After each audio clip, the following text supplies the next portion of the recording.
Today we begin with the very first, the founder of the Ottoman Empire, Sultan Osman Ghazi, the birth of a legacy. In the year 1258 AD, same year Hulagu Khan and his Mongol army brutally sacked Baghdad and ended the Abbasid Caliphate, child was born to the Turkish tribal chief Ertugrul Ghazi. His name was Osman. That time, the Muslim world was passing through its darkest phase. City after city was being destroyed by the Tatars. It was in these dire circumstances that Allah sent the man who would lay the foundation for a new and powerful Muslim empire, would one day rule for over 600 years. Spiritual guidance and the famous dream.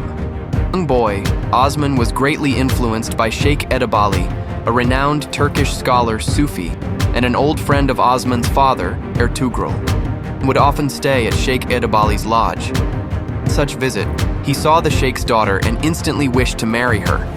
How Sheikh Edebali, preferring simple dervish lifestyle, declined the divine sign. Osman had a dream while sleeping in the Sheikh's lodge.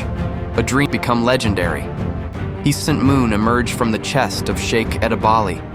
That grew into a full moon and entered Osman's own chest. Then, from his side, grew a majestic tree, which stretched far and wide, its branches covering half the world. From its roots flowed 4 great rivers. Its leaves were shaped like swords. A powerful wind blew, and the leaves turned toward a continent shaped like a ring. Osman reached out to wear that ring, and woke up. When he narrated this dream to Sheikh Edebali, the Sheikh was deeply moved.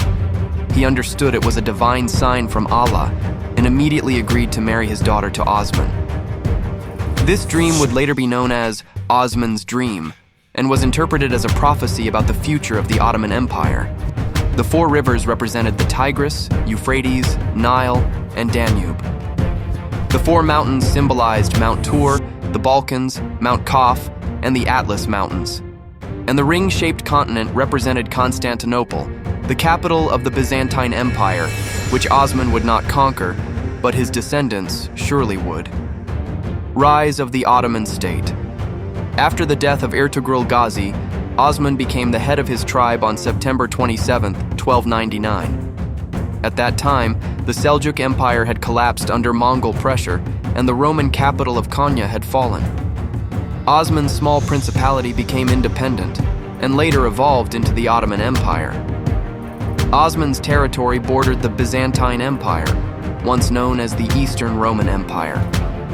Though weakened, it was still far more powerful than Osman's small state. The Byzantines often launched attacks, but Osman stood firm and responded with unshakable bravery. He led military campaigns and conquered several key regions, including the city of Bursa. He laid siege to Karakahasar, a Byzantine fortress, and captured it, sending a message to the world that the Muslims of Anatolia were no longer to be underestimated. The Seljuk Sultan, impressed by Osman's victories, awarded him the region of Karakahisar and gave him the title of Nezbek, along with the right to mint his own coins, a symbol of full sovereignty, independence, and expansion. In the year 1300, after the Seljuk Empire collapsed due to Tatar invasions, Osman Ghazi became fully independent. He established administrative departments, reformed governance, and focused on welfare. But not all tribal leaders appreciated his rise. Some grew envious and began attacking territories he had conquered. Osman dealt with them decisively, crushing their resistance and expanding his domain. In 1300, Osman captured Yenishehir, a district near Bursa, and made it the capital of his emerging empire. In 1301, he faced a major attack from the Byzantine emperor's army, but defeated it brilliantly. Within just 6 years, Osman reached the shores of the Black Sea. The Byzantines, in desperation, incited the Tatars to attack. This time, Osman sent his son Orhan to the battlefield, who defeated the Tatars and silenced all enemies. A just, brave, and humble ruler, Osman Ghazi possessed every quality of a true founder. He was brave, just, and generous. He would fight on the battlefield himself, inspiring his soldiers with his courage. He established systems of justice where all were treated equally. He never hoarded wealth for personal gain. Upon his death, no gold or treasure was found in his house. only a simple robe, a wooden spoon, a salt shaker, a cotton turban, and a few Arabian horses. The sword gifted by Sheikh Edebali was passed on to every succeeding sultan of the Ottoman Empire, along with a prayer, "May Allah grant you the same virtues as Osman Ghazi." Osman is also known for executing his own uncle Dündar Bey, who was plotting with the Byzantines and discouraging Osman's troops. While such an act might seem harsh by modern standards, in the context of that era, it was a necessary decision to protect the state. Osman also built the first mosque of the Ottoman Empire, laying the foundation for a tradition of faith-based leadership. Final days and everlasting legacy. In 1317, Osman laid siege to Bursa, a crucial Byzantine city.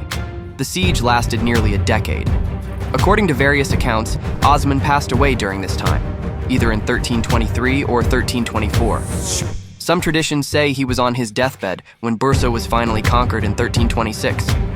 Shortly after the victory, Osman Ghazi died in Sout and was later buried in Bursa. Before his death, he gave heartfelt advice to his son Orhan. Rule with justice, protect the weak. Never forget the purpose of your power, to uphold Islam and serve the people. And so, the torch passed to Orhan Ghazi, who would carry the Ottoman Empire to even greater heights.